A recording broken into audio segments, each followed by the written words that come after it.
வணக்கம். வஞ்சகத்தை வீழ்த்தி விவேகம் எப்படி ஒரு பிரம்மாண்டமான வெற்றியை பெறுகிறது என்பதை பத்தி தான் இந்த விளக்க தொகுப்புல நம்ம பார்க்க போறோம். இது ரொம்பவே சுவாரஸ்யமான ஒரு கதை. ஆரம்பத்திலேயே உங்களை சிந்திக்க வைக்க ஒரு கேள்வி. விதிகள் எல்லாமே உங்களுக்கு எதிரா ரொம்பவே வஞ்சகமா அமைக்கப்பட்டிருக்கிற ஒரு விளையாட்டுல நீங்க எப்படி ஜெயிப்பீங்க? கொஞ்சம் யோசிச்சு பாருங்க. இந்த கேள்விதான் நாம இன்னைக்கு அவிழ்க்க போற புதிரோட மையமே. கொடூரமான கடன். கதையோட பின்னணிய இப்ப பார்ப்போம். ஒரு வணிகர் தொழில்ல பெரிய நஷ்டம் ஏற்பட்டு மீள முடியாத கடனாளியா ஆகிடுறாரு. இரக்கமே இல்லாத ஒரு கடன்காரங்கிட்ட அவர் மாட்டிக்கிறாரு. இங்க அந்த வணிகரோட கையிறு நிலையை கொஞ்சம் கவனிங்க. அவரோட வயசு 70. இந்த வயசுல அவர் கடனை அடைக்க முடியாம சிறைக்கு போனா அவரோட அழகான மகளை காப்பாற்ற யாருமே இல்ல. நிலைமை அந்த அளவுக்கு ரொம்பவே மோசமா இருந்துச்சு. உடனே பணத்தை திருப்பி கொடு, இல்லனா சிறை தண்டனை தான் அப்படின்னு அந்த கடன்காரன் கொடூரமா மிரட்டுறான். அது மன்னராட்சி நடக்கிற காலம். அதனால மன்னர்கிட்ட புகார் போனா கண்டிப்பா கடுமையான தண்டனை கிடைக்கும்னு அந்த முதியவருக்கு நல்லாவே தெரியும். அவர் பயத்துல நடுங்கி போயிட்டாரு.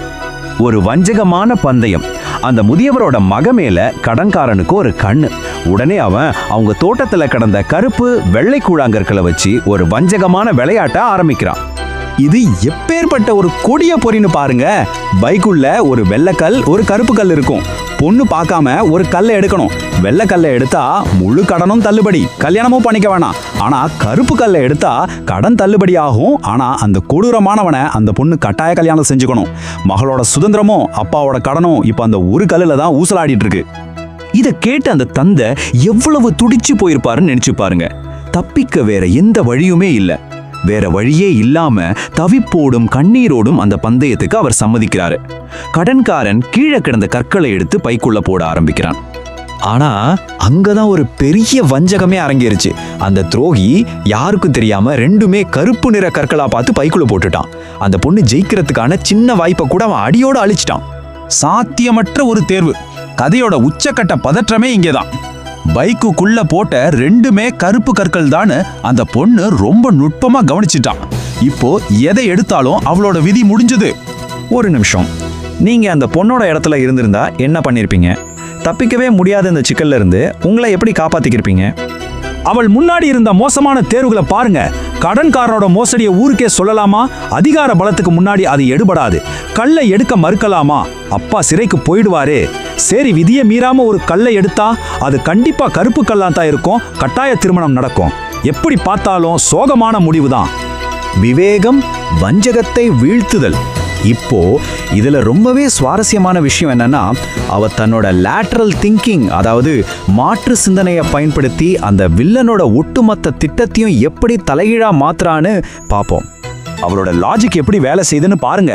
பைக்குக்குள்ள கையை விட்டு தைரியமா ஒரு கல் எடுக்கிறா.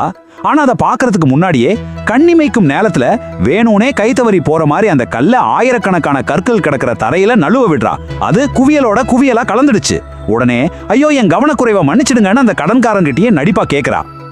இங்கதான் அவ விரிச்ச வலை சிறப்பா வேலை செய்ய ஆரம்பிச்சது. ஐயோ, கல்ல தவற விட்டுட்டனே, பரவாயில்ல, நான் எந்த நிறக்கல்லை எடுத்தேன்னு கண்டுபிடிக்க பேகுக்குள்ள மீத இருக்கிற கல் என்ன நிறம்னு பாருங்க அப்படின்னு ரொம்பவே புத்திசாலித்தனமா சொல்றா. எதிரியை உருவாக்குன அதே வஞ்சக விதியை பயன்படுத்தி அவனுக்கே ஒரு மாபெரும் பொறியல் வச்சுட்டா. பைக்குள்ள அவன் போட்ட ரெண்டுமே கருப்பு கற்கள் தான் நமக்கு நல்லாவே தெரியும். அப்போ மீதம் இருக்கிற கல் கண்டிப்பா கருப்பு நிறமா தான் இருக்கும். அதனால அந்த பொண்ணு கைதவறி கீழே விட்ட கல் வெள்ளை நிற கல் தான் அந்த ஏமாற்றுக்காரன் ஒத்துக்கிட்டு தான் ஆகணும். தான் செஞ்ச மோசடிய அவனால வெளியே சொல்லவும் முடியாது. அவனோட தந்திரம் அவனுக்கே எதிராக திரும்பி ஒரு பெரிய அவமானத்தை கொடுத்துருச்சு. அந்த பொண்ணோட அறிவாற்றலுக்கு முன்னாடி அவனோட சதி சுக்குநூறா உடைஞ்சு போச்சு. தோல்வியை ஒத்துக்கிட்டு தலையை குனிஞ்சபடி அவன் அங்கிருந்து கிளம்பிட்டான். அந்த பொண்ணோட முகத்துல ஒரு பிரகாசமான வெற்றி புன்னகை. வாய்ப்பின் வலிமை. இந்த அற்புதமான கதையில இருந்து நாம தெரிஞ்சிக்க வேண்டிய மிக முக்கியமான விஷயம், இதுல ஆழமா ஒளிஞ்சிருக்கிற நீதி தான். அறிவாளியான பெண்களை யாராலும் அவ்வளவு சீக்கிரம் ஏமாத்திட முடியாது. சாத்தியமே இல்லைன்னு தோன்ற எப்பேற்பட்ட கடினமான சிக்கல்கள் வந்தாலும் அவங்களோட அபாரமான விவேகத்தால அதை முறியடிச்சு ஜெயிக்க முடியும். அவங்களுக்கு தேவையானது எல்லாம் தங்களை நிரூபிக்கிறதுக்கான ஒரு சரியான வாய்ப்பு மட்டுமே. இதைத்தான் இந்த கதை நமக்கு உணர்த்துது. இறுதியா இந்த விளக்கு தொகுப்பை முடிக்கிறதுக்கு முன்னாடி ஒரு ஆழமான கேள்வியை உங்ககிட்ட நான் விட்டுட்டு போறேன். உங்க வாழ்க்கையில தப்பிக்கவே முடியாதுன்னு நீங்க நினைக்கிற சாத்தியமற்ற பொறிகளை முறியடிக்க இது மாதிரியான மாற்று சிந்தனையை நீங்க எங்க எப்படி பயன்படுத்தலாம்? கண்டிப்பா யோசிச்சு பாருங்க. மீண்டும் சந்திப்போம்.